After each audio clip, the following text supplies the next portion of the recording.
Hai semua, selama ini Malaysia sangat bergantung pada tenaga kerja Indonesia untuk mengisi sektor-sektor penting seperti perkebunan, konstruksi, dan manufaktur. Namun, ketergantungan itu kini berubah menjadi bencana bagi mereka. Indonesia memutuskan untuk menghentikan pengiriman tenaga kerja ke Malaysia setelah serangkaian kasus perlakuan buruk terhadap TKI, termasuk pelecehan, penyiksaan, bahkan kematian yang tidak pernah mendapatkan keadilan. Keputusan ini bukan sekedar tindakan administratif, melainkan sinyal tegas bahwa Indonesia tidak akan lagi mengorbankan rakyatnya demi kepentingan ekonomi negara lain. Malaysia kini menghadapi kenyataan pahit. Tanpa pekerja Indonesia, ekonomi mereka goyah, industri lumpuh, dan krisis tenaga kerja semakin tak terhindarkan. Jadi mana kisah selanjutnya? Simak video ini hingga akhir. Namun sebelum melanjutkan, jangan lupa untuk subscribe terlebih dahulu channel ini agar tak ketinggalan info menarik lainnya. Indonesia kini berada dalam posisi yang jauh lebih kuat dibandingkan sebelumnya.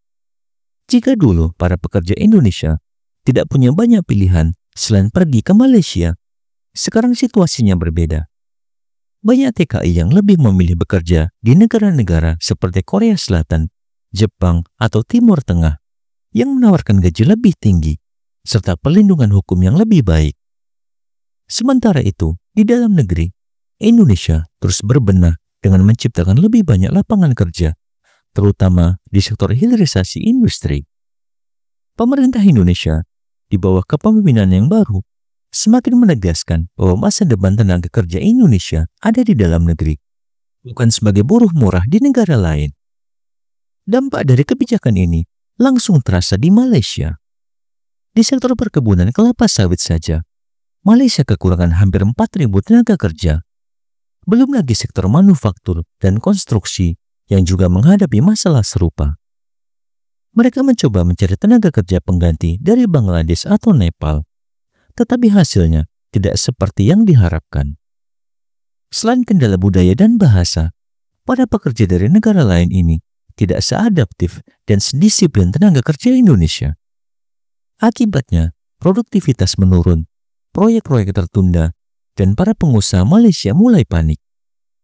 Ironisnya, rakyat Malaysia sendiri enggan bekerja di sektor-sektor berat tersebut karena upah rendah dan kondisi kerja yang buruk.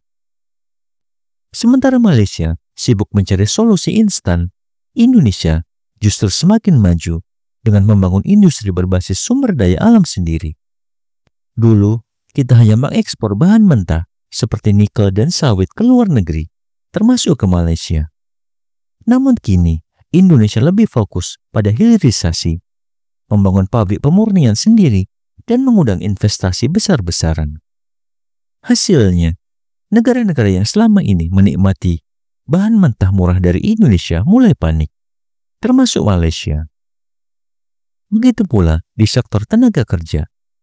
Jika dulu Malaysia bisa semena-mena terhadap TKI karena menganggap mereka tidak punya pilihan lain, kini Indonesia sudah berubah. Kita tidak lagi bergantung pada Malaysia. Justru merekalah yang sekarang tergantung pada kita. Jadi pertanyaannya sekarang, apakah Malaysia akan beradaptasi dengan realitas baru ini atau tetap bersikeras mempertahankan sistem lama yang sudah terbukti gagal? Jika mereka terus mengabaikan kesejahteraan tenaga kerja dan hanya mencari pekerja murah tanpa perbaikan sistem, maka krisis tenaga kerja mereka akan semakin buruk. Di sisi lain, Indonesia harus terus melangkah maju, memperkuat industri dalam negeri, dan memastikan bahwa pekerja Indonesia mendapatkan perlakuan yang layak, baik di dalam maupun di luar negeri. Era di mana Indonesia hanya menjadi pemasok buruh murah sudah berakhir. Kini, kita adalah kekuatan ekonomi yang tidak bisa lagi dipandang sebelah mata. Bagaimana menurut pendapat Anda? Silakan tuliskan di kolom komentar. Dan jangan lupa untuk like dan share video ini jika bermanfaat. Sampai jumpa di video menarik selanjutnya.